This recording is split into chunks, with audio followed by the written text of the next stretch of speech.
Mao ni si Jonathan. Kay klaro na pa diri dong oh. Oh. Ayo pagkakalaga. Yes. So tabang siya o weather si Jonathan, estudyante sa Visca, taking up Bachelor of Science in Development Education, first year pa siya.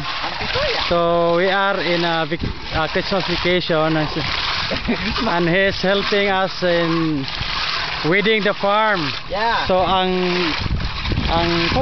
weather is improvised nga weather nga mukit yun sa 12 inches nga glap doon sa tanom, no, sa isaray na to nga technology. So mao-po si Amel o mitabang po sa Moang Farm High School, taga Pangpang. Siya may kinagwapuhan dito sa Pangpang. Sa si Mary Glenn. Hey day. Tabang pod og pagunha og tagbot.